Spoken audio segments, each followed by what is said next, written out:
everybody, it's Cinnamon Cooney, your Art Sherpa, and today, I don't know where it went, I had a painting, you'll have to bring it back to me. It's been missing all morning. Oh my We're gosh. gonna paint the girl in the red dress walking in the rain. I lost her earlier, and then I found her, and apparently I lost her again, but she's back. I don't know what's up with this painting. It's like playing hide and seek with me. It's just no one else can know how it was painted, I guess is what it's saying. On the mic today, helping me with missing paintings and other sundry step-by-step problems that I have as a teacher is my husband, John. Hello. He keeps track of my mayhem and whatever I've got going on, and also tracks everything I'm doing with cameras so you can see all of the action in this lesson. So the whole point of this is I don't fast forward. I'm not going to do any trick edits or take out an hour of blending. This is just going to be raw, live, and real, the step-by-step of how we do this. I'm going to explain everything I do so that you can paint this for yourself at home. I realize that losing the painting probably doesn't instill confidence, but hopefully the fact that I've done this about 1,000 times will make up for what is going on today. You guys ready? I think let's just get in it before anything else happens. Let's do it. Okay, right. I'm going to get in. All right. So here is the painting that we are doing today. I really love this piece. I like to do girls in the rain. If you follow the channel at all, or you want to do more of these, there are many rainy day paintings on the channel. I think there's some you guys forget that I even have. I have done so many, maybe like 12. I don't know. Somebody needs a count. There's a lot. All right. So we're doing this on a 9x12 surface today. And one of the things that we like to do in our community is to put wishes or intentions or thoughts or ideas onto our canvas using watercolor pencil and kind of think of those positive ideas into the universe. So one thing is happy birthday to longtime community member Jody. And then we also want to express a happy Memorial Day and extra gratitude to families and military personnel who have gone out there and done what they need to do to protect the world and paid the ultimate price. Just huge gratitude, because it's the whole family that serves in our feelings, and we're just grateful to everyone who does that, because it takes a lot to keep the world safe. It can be a crazy place. Yeah. Sometimes. Wish it wasn't, but it can. So if you're out there doing that, thank you. We really appreciate it. So this is going in. All right, on the colors today, and I kept saying to John, because I'm having this weird day, that I put out too much paint in certain colors. So I'm going to tell you where I put out way too much paint so you don't have the same mistake that I did.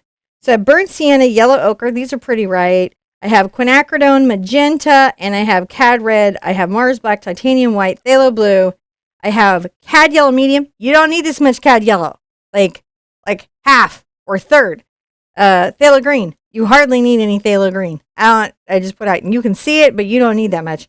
And then Dioxazine Purple, you probably need more of these two colors. So that is the weird thing that happened. I'm going to take a nice big wide brush. I'm going to get it wet.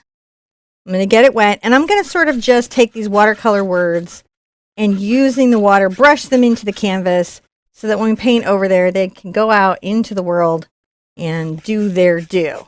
How's that sound to everybody? Sounds pretty good. It's going so well so far. Yeah. Do y'all ever just have days? Like days, weeks? Oh, I know. Something. All right, so the first thing that I am going to do is I find that sometimes it's helpful to paint the canvas a solid color before I try to do a dry brush or streak technique or anything. That way I'm not fighting the canvas, which often in economy canvas and artboards, you can. So I don't want you to go through that. So what we're going to do is we're going to take, let's make it blue. We're going to take some blue and some white to begin with, and we're going to just paint the whole canvas with just a thin coat of blue and white. I'm doing this stroke from the upper right to the lower left corner, and I'm doing this with a big wide brush. This is a number 30 ruby satin. It's just a big, chunky, wide brush, right? Boop, boop, boop, boop, boop, boop, boop, boop, boop, boop, boop, that we're using. Okay, coming down here into the corner. So you can grab any wide brush that you have, and I will flip this over, which will sort of change a little bit, but not that much.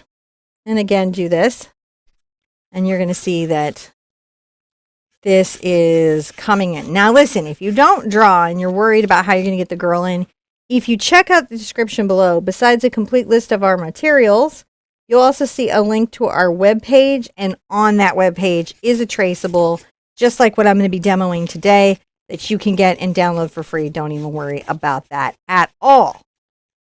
At all. See? Just happy little blue canvas. It's like halfway there already, isn't it? Mm. But to make it all the way there, I'm going to have to dry it. Rinse this out and then lay this aside. I will be left alone. Huh? That means I will be left alone to talk to everyone. You'll have to talk to all the people who showed up today. Did anyone show up today? There are a couple people. Are there a few people? Okay. I must say hi. Like I my dream is, you know how like people have dreams? My dream is that I come to the live class and no one is here. Nah. Oh my gosh, I'd be so freaked out. But thank you guys. Really. We love coming here and hanging out with you guys. It's the highlight of our life, just to be able to come out and hang out with all of you artists live and do this thing we call art. Art. We're doing it. Doing it on a Sunday on a Memorial weekend. Because seriously, that's what I want to do with my weekend, is paint. Relaxing. Hopefully you're relaxing too. Deep breath in, long breath out. Ooh. All right, to do this sort of rain streak technique, if you've never done this with me, if you're a pro, go put it in. I know some of you know how to do this like forwards and backwards. It's like Q-tips, you guys know it. But if you're new and you're painting with me for the first time, follow along with me. So I've got my brush here.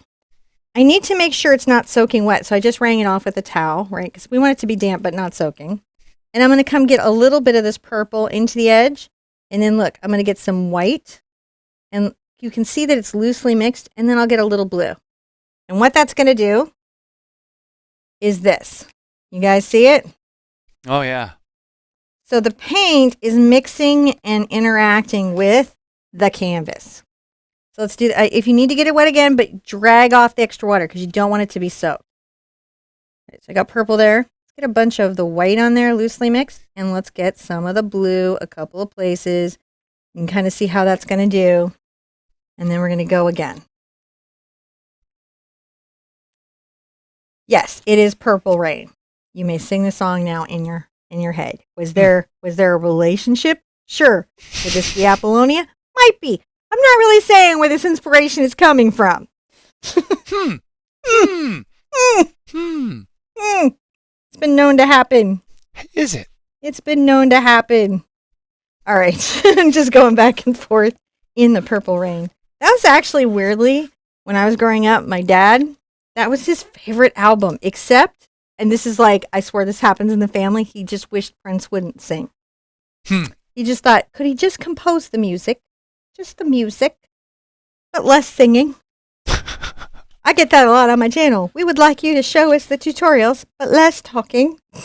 That's just so unsherpa. That's a demo, which, hey, you never know. I could do one. Yeah. Or two. You want some lean back content, do you? We could give you some lean back content. We could Sherpa probably do style. That. You never know. You guys, you don't know with us. We could do anything. We could just do anything. You know what I'm not going to do, John? Stained glass. We're not going to do stained glass. That's not happening. I've done it. I like it. It's too much bleeding. No, you get the right gloves. You got to bleed for your art anyway. And stained glass just makes it easy. Can I just tell you all something? As an experienced artist, in all my years of art, with the exception of when I did stained glass, I never bled from my art. Not even a paper cut. We've not worked with metal before. I worked with metal. I cast metal. I cast molten metal. You're not the only person who's done sculpture. That's burning. And I did wire sculpture, if you remember. I did all that wire work. And I did the mesh punch metal, which is dangerous. See, now you're caught in a wife-husband discussion of who arted the most. I arted the most. Well, that's why you're the Art Sherpa. Nobody has arted more. I'm sure other people have. So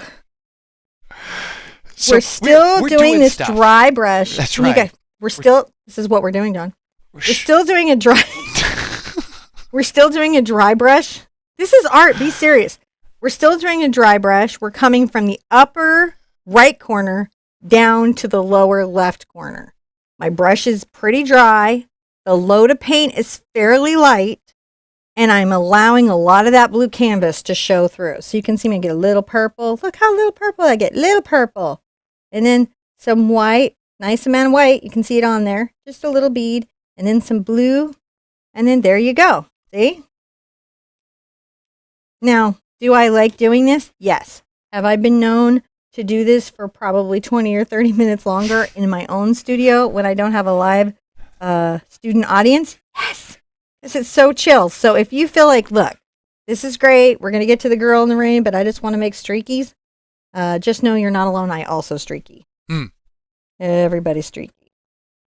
All right. So when you have your streakies traveling in a direction you feel good about and looking a way that you feel good about, right? Oh, that got a little crooked there, so I had to straighten it out.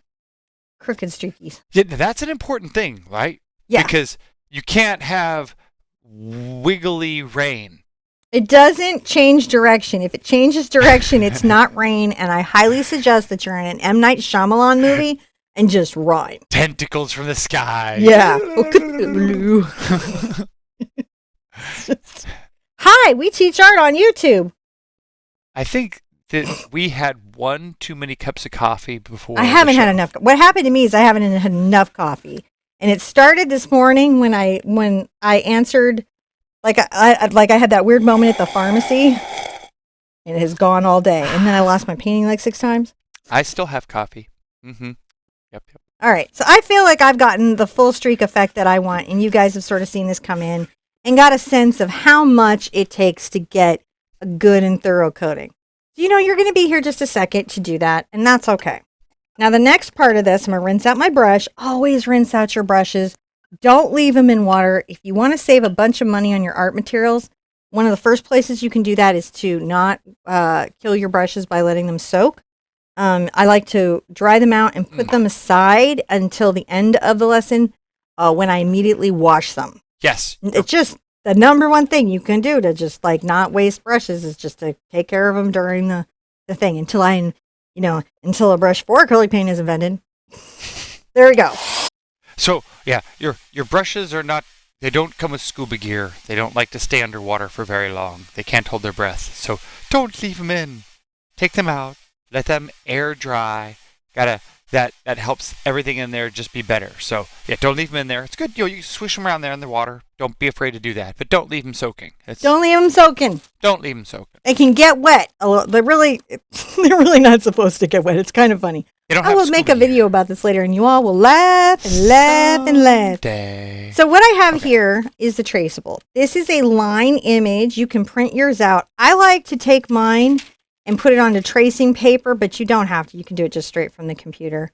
And behind here, what I have is something called Cero paper. There's a link to it in the description. You can also just rub the back of the paper with a piece of chalk.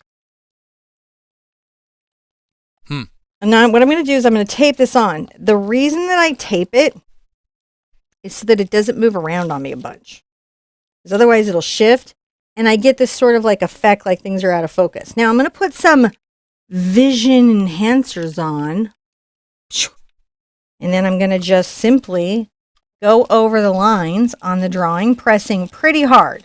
So the pressure for this is actually pretty hard, and you just need the outer lines of the drawing.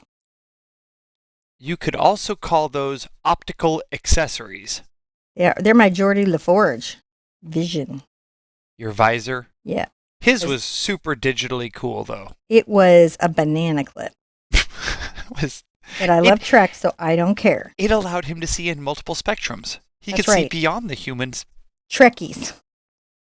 And they have that kind of technology right now. Except you don't have the cool headband. Here's what it is. Everything Gene Roddenberry thought up, we're still tracing, guys. We're just going to talk. Everything Gene Roddenberry thought up, that actually came to pass because he actually was a futurist. And no hate for Lucas, because I love George Lucas. I would go crazy to go to Skywalker Ranch. I love me some Star Wars. I grew up with that. But frankly, plot-wise and storyline-wise and character-wise, Trek has it. And the fact that Gene Roddenberry was a complete predictor of the future And for sure, when we go to space, I predict this now. I've said it before, I'll say it again. There will be a Starship Enterprise. You know it. Look, every other movie was great. But all... Just every other one.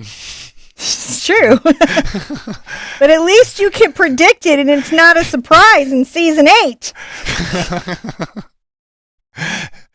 The Enterprise didn't go bomb Earth. Well, what I'm saying is Spock didn't get a bunch of feels about not getting enough hugs from Kirk and then go kill everybody at Starfleet Academy. That's what I'm saying. Okay. So... Boy, that's just... I'm never going to let it go. Like, I'm going to be like 99 talking about season 8. If you don't know what I'm referring to, it's Game of Thrones. I used to recommend starting it, but now I don't. Don't. Just read the book. Just read the books. At least that you'll be disappointed slowly. Actually, the books are really, really good. I loved the books. So, yeah. Well, books go. It was as good. books go. There were other good books too. Your what's the series that you've been listening to? The Land by Elron Kong. Yeah, that one's It's good. The Land Chaos Seeds. I'm waiting on book 8 right now, but he's pretty fast, so I'm not that stressed about it. There we go.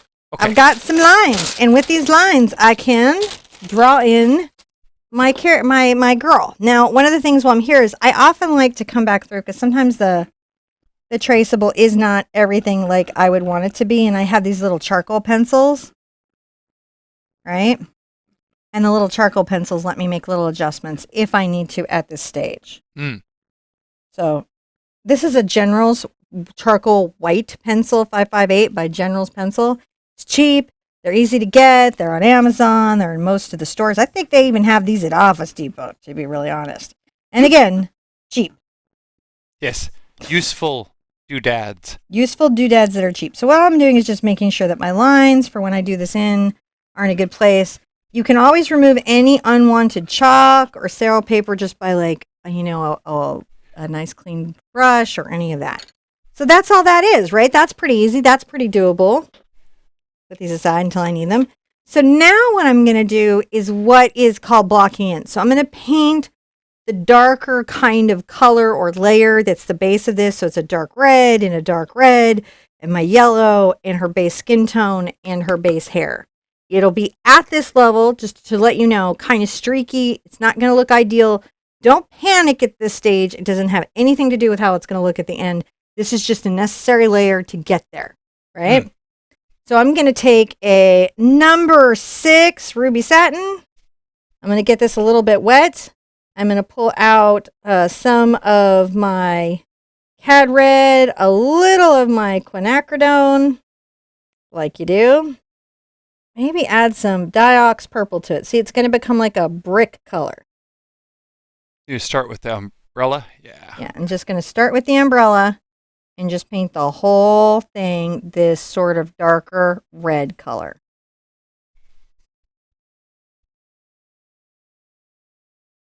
If you don't have the Quinacridone Magenta, you can probably get away with just the Cad Red. That'll be okay. No one's going to come slap the paint out of your hands. And if they do, you tell me and I'll get them. I will. I'll fly out to where you are and I'll have a talking to with them. Please don't. I'm not actually going to fly. Sick the Sherpa on him. That would be really funny, like if I came and talked to your art teacher. That could be a whole new art segment. That'd be a whole new series on YouTube. The Art Sherpa talks to your art teacher. The Art Sherpa visits you. Yes. I'm just coming everywhere. I'm using the edge of the brush to give myself a nice line. Right? Come get water when I need to improve the flow of my paint. You can see me swirling it around here. What is that doing? That's helping improve the flow of my paint. Too much water makes it watercolor. Not enough water means the paint won't go far enough. The perfect amount of water, the Goldilocks level of water, will let your paint just flow off of your brush easily. And that's what you're always looking for, is that Goldilocks level of water. And I'm not having to worry too much about brush directionality at this stage. You might notice that I'm kind of like letting the brush strokes go every which direction. sometimes when you're painting, the direction of the brush strokes is critically important. So whenever you're doing something, really think, do I need to pay attention to the direction of the brush strokes, like these horizontal ones, or is it something where the texture or color or value is more important? Boom, boom, boom, boom, boom, boom, boom, boom, boom. That's a very boomy brush. It is. Dropping the mic. Kaboomy! Kaboomy. I'm going to not worry about my little yellow tendrils here because I can get them back in pretty easily. Can you? Yeah. Yeah, I really can. So I'm going to just get the base dress in, and then I will come back and deal with all of that. Because the bow, for me, all that's pretty easy for me to do freehand. I give that in the traceable just simply because that's something that you might develop over time. You might not be ready for that at this half second, and that's okay, right? Painting is about the process. It's about the journey. It's about the experience. Really weirdly, not about the result. Until you start to try to do it for a living, then that's a whole nother deal. Yeah. Until someone's going to pay you for your services. Yeah. Then you have a whole bunch of artist problems. Yes. Then you have the same for hire problems that almost everybody else does. I'm taking the reason I flip the canvas is, and this is something for you guys to think about, especially if you have any joint health, any kind of like chronic pain, any issues where your comfort can be impacted by your mobility. Move the canvas, not your body. So that's what you move. You don't move yourself to make it work. You move the canvas to make it work. That will prevent a bunch of injuries. Yes. I really love how the paint is covering today. Oh, it makes me so happy. If you're painting student paint, you might notice as we're up on this that mine's covering really well and yours might seem very streaky. And you might be like, what am I doing wrong? You're not doing anything wrong. The way they get the cost down in inexpensive paint is to give less quality pigment, more fillers, and less pigment overall. So what that basically means to your experience as a student is that it's actually harder to get a result. For the most part. I have a list of some paint companies that are student that I'm like, these are pretty good. I think that they don't like just aggravate you guys for no reason. Because some of the paint companies, it feels like they just aggravate you guys for no reason. Why would you do that to a new painter? It seems so mean. Maybe there's a good reason for them to aggravate new artists. Maybe we don't know. You want me to walk right up to him in Nanta and ask him why? Why? That's the art materials trade show. Why do you make it so hard? Why you make it suck? That's not cool. I think the answer is, that money. Yeah, price. It's price competitiveness. At some point that. No, it's money and laziness because there's always a way to do it right and do it cheaply. Well, there is, but I'm highly opinionated in this area. I think that it does take product education though, because until you know what you're buying, it's hard to know why. Like, why do you? Maybe this is a good time to explain. Why would you buy a pro tube of titanium white instead of a student tube of just regular white? Yeah, well, because I don't want to paint 6 coats in the same area to get the same result. I want to be one and done. I want my colors to be bright. I want them to be light fast. I want them to be super saturated to my eye. I don't want my painting to be dull. So that's why I do that. So pro paints give you more vivid colors on the first stroke. And coverage and performance. They are, if you're doing heavy body paints, they can have a lot of properties that are superior. I am using a little bit. What you saw me doing here, and I forgot to illuminate, I'm taking a little bit of my Mars Black over to my burnt sienna, and I'm making a deep chocolate color. All right, so I'm going to go here. It's a deep chocolate color, and that is the shadow value of my skin tone. Now, that's not to say you can't paint with student paint or... Oh, you totally can. You just have to know what you're getting into. It just may require you to have a little more knowledge of layers and and actually student paint makes you work harder than pro paint, doesn't it? Lot harder. It's easier to get those effects with pro paint. Yeah. But that doesn't mean you can't use a student paint and get a result. It's just... No, I'm just. You just have to treat it like a glaze or approach it in some different kind of a way. But I mean, objectively, this is something that you and I talk about. Well, I have some strong opinions on this issue. I think because I feel like it's just so doable to do a good job, so sometimes I don't get it. Like make a quality product, do a good job. I think it's important because we spend our hard-earned money on this stuff. So I have strong feelings about it. I'm using a number 4 round here. This is actually from my line, the Art Sherpa line, and there's a really nice point on it, and the filaments are stiff, so it's allowing me to really move this paint around. So on top of, I've added a Goldilocks amount of water. I've added enough water. The brush is also helping me get the paint really put onto the canvas in a thick, creamy application. So Neil was asking. Neil, like as in Mr. Anderson, like? No, I think it's Neil as in Neil. Nell. With an L? No, it's Nell. Oh, okay. Well, that is not like either one of those things, John. I thought it was Neil, but it's Nell. So she. I'm sorry, Nell. It's small text on a screen far away from my face. I have like 4 or 5 screens here. I mean, I'm just saying I'm not meaning to do. Sorry. No, you're not doing anything. So I don't know. It's up to Nell. Okay. I can't judge. It's up to Nell. How does Nell feel? Let me ask her a question, then we'll see what you feel. Okay. So she would like to know. I'm taking my Mars Black and painting in the area of the hair here. Sorry. Why are you sorry? Because I didn't narrate it before I did it. Oh. Okay. So Nell would like to know. I know. Do you have a special reason that you've painted so many girls in the rain? Well, yes, I do. I'm going to turn her around. And we're going to put in, I'm going to keep using this black. I'm going to put in these, like, the beginnings of the ribs that are going to be on the umbrella using this black paint. So one of the things is, and I come here to the edge, is that in life, I find that there are things you can't control. If you think of the challenges in your life, like the weather, sometimes it's sunshine and rainbows, and sometimes it's a storm, right? And there's just nothing you can do. No control over the weather. But you can control how you experience it. And so we went through a very hard time a while back, and I did a girl in the rain painting years and let's just not even say how many years ago. Anyways, to talk about that I was going to be strong enough to get through the rain, and I did this whole symbolic thing where there was a panel of light, and I was going to walk through it, and then I don't know, it just started to speak to me, and I really like it as a subject matter because it speaks to the strength specifically of women, I feel. I mean, you could have a guy in the rain. I don't want to be gender specific, but just this ability to be there and fabulous and amazing in spite of what's happening to you, being stronger than what's happening to you. Does that make sense? Mm-hmm. So that is why. That's a little deep, I know.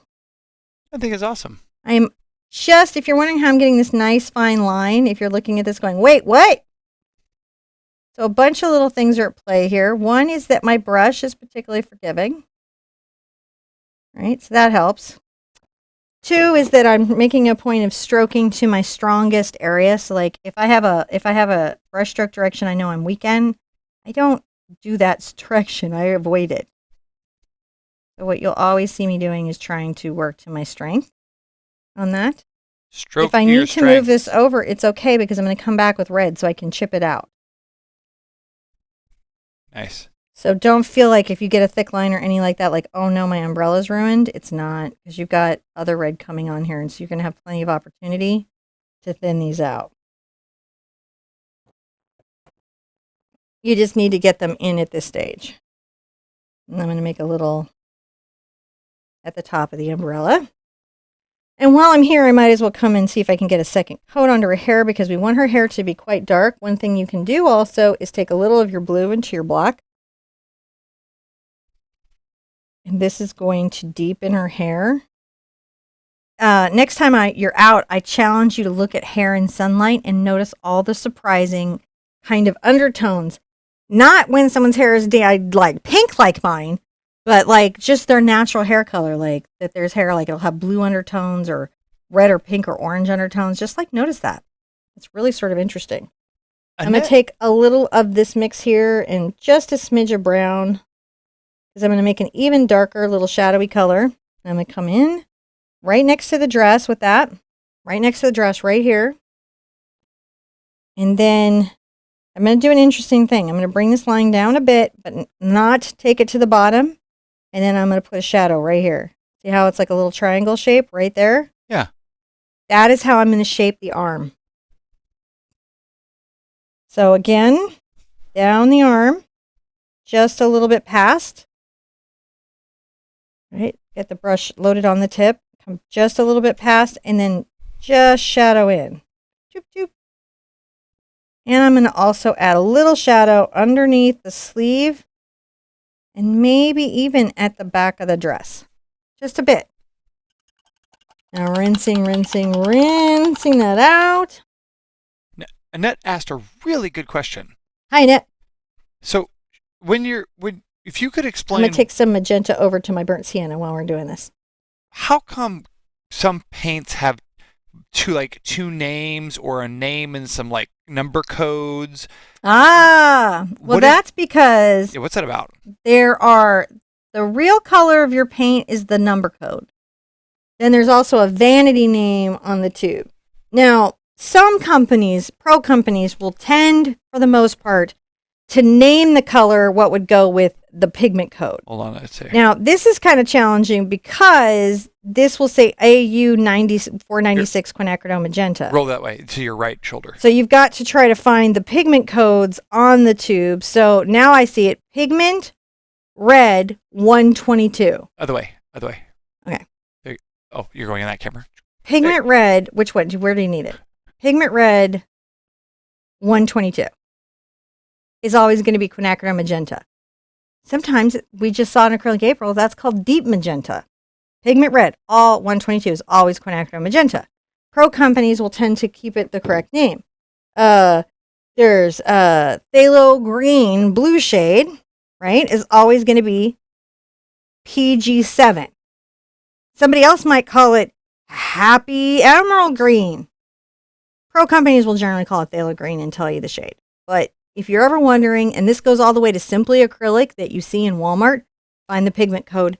The pigment code will tell you the truth. I don't know if that's helpful, but it helps me. I think that is exactly what we were looking for. So I've taken a little bit of my quinacridone into my burnt sienna, and I'm bringing this in, and I'm going to take this and very lightly brush this into her skin, right? Skin is generally, for the most part, guys, several colors. We don't think about it, but it's never just a uniform color. We are not like Barbie. And actually, I think probably Mattel at this point is probably giving their Barbies tonal skin with freckles and all kinds of things. But the fact is that we tend to be more than one thing. Now I'm going to take my yellow ochre, right? And I'm going to come here with my yellow ochre. And I'm going to come right at the shoulder, and I'm going to add a little bit of that like reflection. Let's put a little bit right here at the neck. I'm going to come here at the elbow. Little reflection. You can come down the shoulder here. A little bit at the elbow. That's what I've got. Rinse out for a second. And then the last layer, I'm going to take some pure burnt sienna.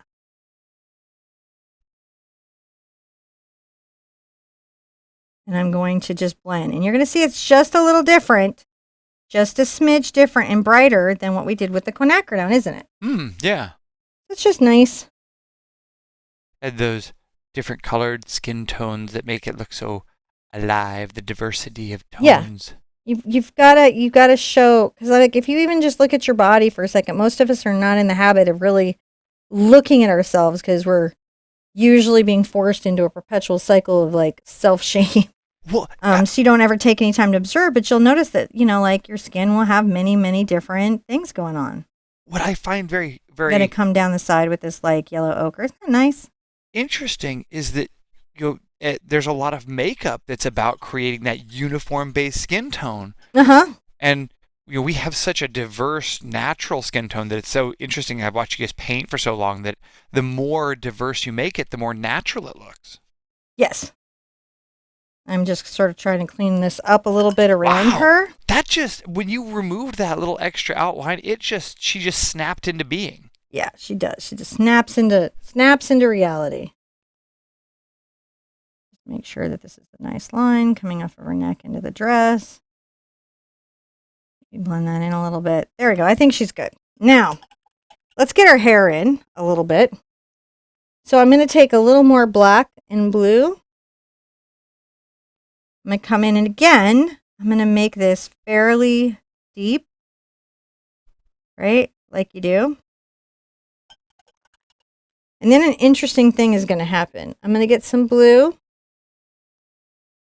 And I'm going to get some white. Blue and white.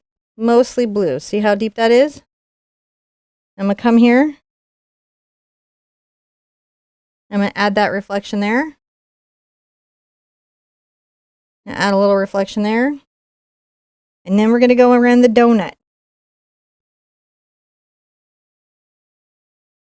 And what I'm doing is I'm starting this little base of a blue reflection. Pulling it out. It's just a subtle thing at this stage. Just a subtle thing, but you need it. Then I'm going to get my little detail brush. This is a number 1 detail. What this really is just a small brush that lets me get teeny tiny little brush strokes. And what you're seeing me do is I'll dip in, and then I thin, and I dip in, and I thin, and then I roll it out. See, I'm rolling it out. And then I can get a little bit loaded on the edge of my brush here. And when I do that, it will let me make these little flyaway hairs, which I think are so important. Definitely give her some around her neck. Just anything to make sure that she feels like a finished real human. Isn't that lovely? Yeah. So that's how that's done. And those little lines, they make a big difference to your end result. Now I'm going to go ahead and get a little white in a similar fashion. Dip and thin. Load, roll, roll on the tip. Here we go. A little reflection here. A little dab, streak, streak, streak. And then streak, streak right there. Maybe a couple marks. Get a little paint on here. Not a complete, I don't do like the whole thing like solid. Some lines are short, some lines are longer. They definitely curve to the shape of the hair. There you go. That's what we're going to say about her hair for reflection. If you don't have enough blue, you can always come and get just a little more, right? You need to add a little more of that blue. See how we're doing? Just to help it show. Now, when we put the flowers in, all of a sudden her bun is going to pop into place. I'm going to switch my paint water. See how murky that is? I'm going to switch it to some cleaner water. Creature from the Acrylic Lagoon. Creature from the Acrylic Lagoon. It's Kevin. Is correct. It's Kevin the Kraken. Now, if her hair is dry, I can do something, but I may need to wait for it to be dry. So the next thing I'm going to do is I'm going to start working my umbrella. Now, to work the next level of my umbrella, I'm going to take some quinacridone and some of my Cad Red, and I mix them together. They make a bright red, but it's not the brightest red I'm going to have. And I'm going to come here, coming on this outer left edge, and maybe across. And I'm using this number 6 bright again. You can see I'm working this edge, and I'm dry brushing over the top. And what that means is a lot of that deep value. See how that deep value is staying on there? It's popping through, isn't it? I'm going to come across here. And if I need to thin anything, look, look, look. If I need to thin the line, that's where I get it thinned. If I need to thin and fix this line, this is the time that I do that. See how that fixes that line? Yeah. So sometimes if you can't get a thin line when you're painting it out, you can get it in a minute when you come back. So Cinnamon, I'm just dry brushing. See how this rough dry brushing is happening? Yes, darling. If Robin was saying she's having trouble with her charcoal pencil, the same one you're using, that she can't get any lines to come out on it unless she pushes really, really hard. I can't think of anything that would cause that. And I thought, well, before I And it's the say, exact same one. so she said same brand. Try sharpening it. Yeah. Yeah, if I had any pencil, be it a Prismacolor pencil or another pencil that just wasn't working for me, sometimes I find if I sharpen it, I can get something out. Sometimes I find if I rub them on sandpaper, I can get them to perform a little bit better. So that would be my thing. And then I'll also look to see if I can find anything referencing that, because there might be something about temperature or humidity that I'm not exposed to in my studio that could be impacting your result. It could also be like my canvases have a tooth to them, and I feel like Robin probably paints with the same paint as me. Is Robin Paget? Yeah. No. She paints with Bridget. Okay. So what I would say is it could also be your paint. Some acrylics are like slick and things don't stick to them well. If that's your case, you may have to switch to actual like this stuff. Chalk. Yeah, some chalk or something. Okay. So that's what I would say. Well, thank you. No, anytime. It's literally why I teach this way on YouTube. So I'm doing the same thing here. You can see I'm using those two colors, which are gorgeous color mix. They're very unique together, right? I'm coming like that. And I'm going to take them and I'm also going to work them into her bodice and her dress in general. So let's come here, come across her shoulder. And I'm going to brush down.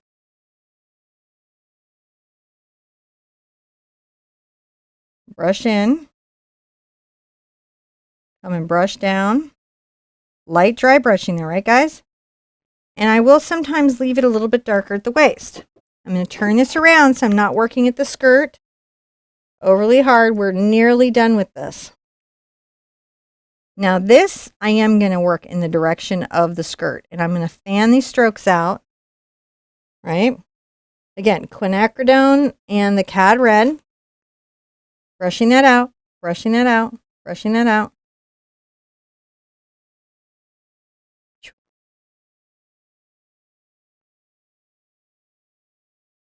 Can you see how the direction of the brush strokes helps create the shape and the kind of feeling of that skirt? Yeah, totally does. While this is all drying, go ahead and take this time to get a little bit of that yellow, which we have way too much, and a little of your green, and make a very bright kind of green yellow. Right? Let's mix some of this in. I'm rolling out to make sure that I've got it all loaded on the tip of my brush, because that's what we want. If you need to improve flow, you just go like that. And let's make a couple leaves around her bun. See, they're just little tap strokes. Oh, yeah. Just a little tap of leaves. And that's going to help. Now all of a sudden you can see that it is a bun, right? That really helped give the contrast to see it. Yeah, you can then make any little adjustments to the reflection that you want to make. So see, I'm now making the reflection a little bit more defined.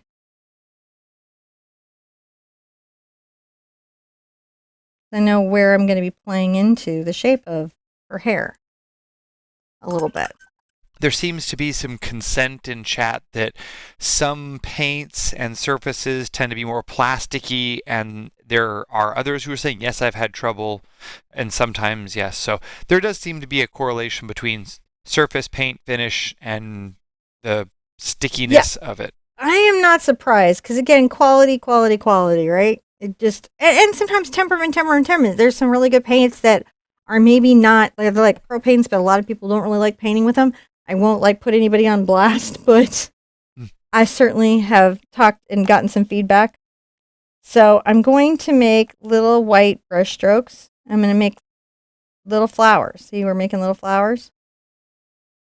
Just a few little flowers here in her hair.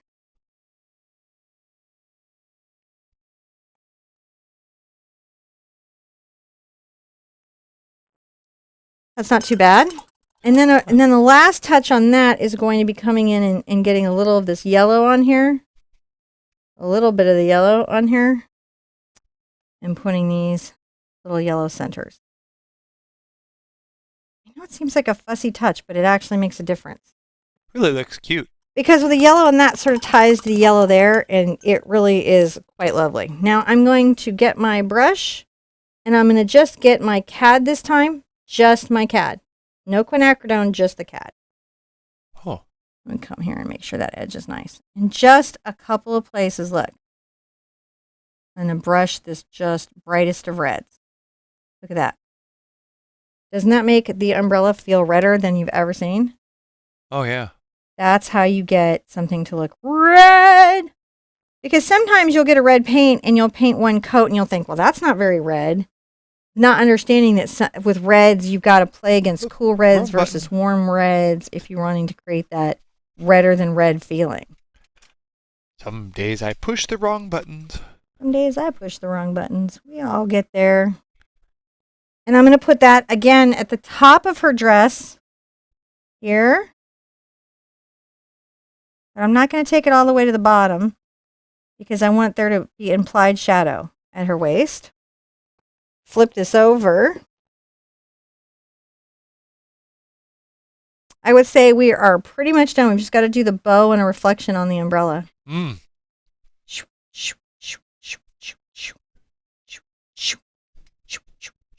I'm just taking that red right over the top of this. I let some of these brush strokes go down to the bottom of the skirt.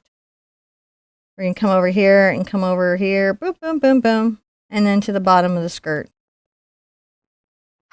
Look at her go. She's fabulous. I need to dry her for the next part, so give me just a second, and then we're bowing. Okay. And the reflection on the umbrella. Okay, so have to remember which button does what thing. And that one unmutes me. So anyway, hello everybody. I really appreciate you guys coming and hanging out with us. It's been really, really awesome doing this live show and hanging out with you guys live. And man, thank you for coming. Yay! We're back.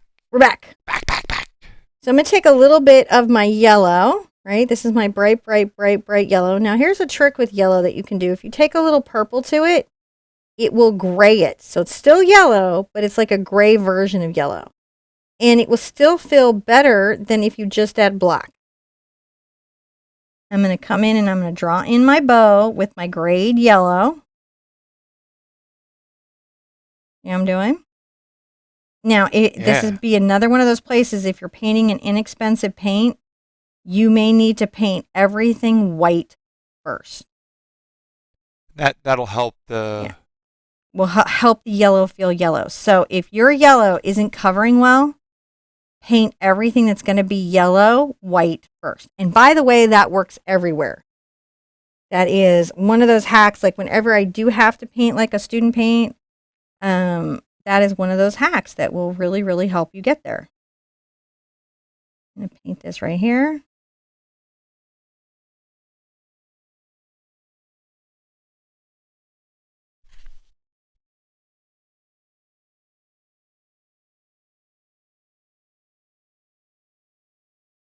Let's give her another little bow coming off. All right. Comes off right from here. Comes off there. Just blowing off to the side. The drop shadow is what's going to make these pop. If you're not familiar with the drop shadow, that is what's going to do it. I'm going to let this rest. And where I need to, like if I have a little bit of white around here, I've got to clean up. I'm going to get that clean. I can really see what I have to paint in. Because sometimes the white of that pencil will hide that from you. But you want to make sure that everything needs to be painted is painted. You can see already, even that second coat, it helps it. Now, where are the shadows? The shadows are an interesting thing, and I'm actually weirdly going to take some purple, which you can see is sort of transparent, isn't it? Even though it looks kind of dark, but look what happens when I come across here. I'm going to come below this down a little bit.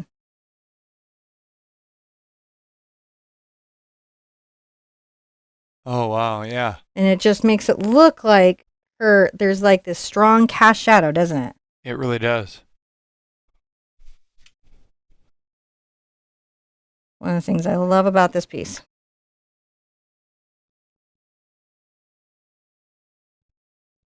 And I can come in and help define the bow.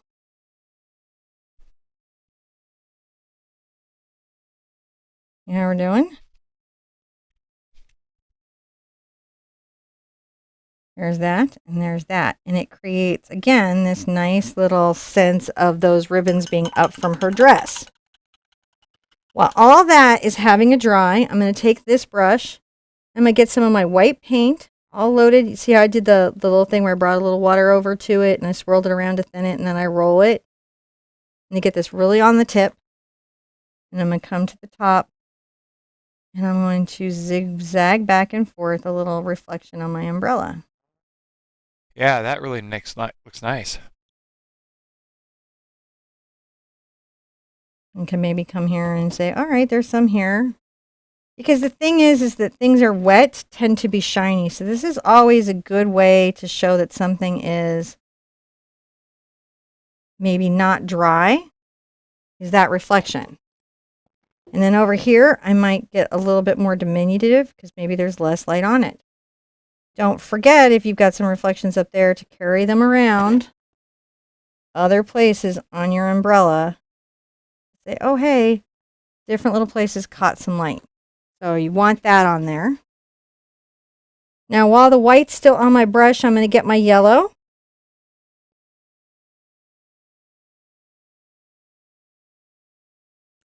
And I'm going to come here and I'm going to paint the bright part of my bow. Start getting that highlight in there. Yeah. That's really popping out. It does. It pops, doesn't it? Now, what's going to be really good is the twist. So I'm going to come on this edge very thin. As I come on the top, I'm going to press down and come in, and this side is going to be highlighted.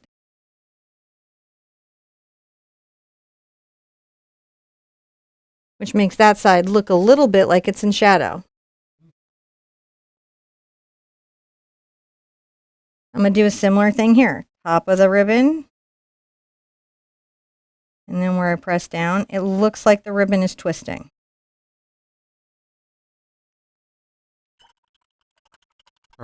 Reminds me of They Might Be Giants. Yeah? How come? Slowly twisting in the wind. Yes, it's true. I'm just adding a little more yellow, just making sure that everything's as bright as I want it to be.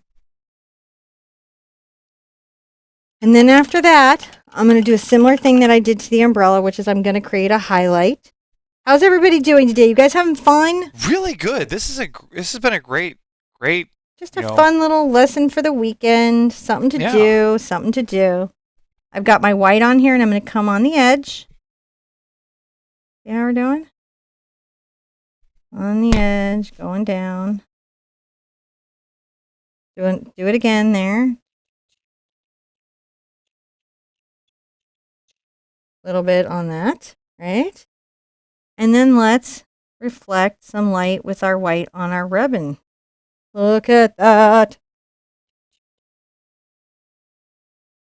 You can see that little pop of white actually even helps the yellow feel more yellow.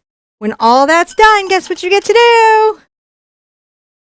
Sign it.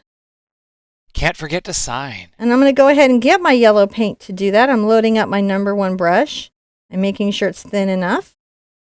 I'm going to come over here, turn this on the side. You're going to make... There you guys go. Just signing my name. Hopefully you're signing your name. Ah, we did it. Yes, you did. We painted this painting. Yes, we did it. We did it. Okay. Sunday, it's a weird day for me. I'm going to turn around and say. All right, you can turn around. Yes. Hopefully you guys are proud of your result and you enjoyed this day. You enjoyed this project. I enjoyed spending time with you. Remember, you can check out the website. There's always more information there. If you want to find more Girl in the Rain paintings, you can just search that keyword on the website.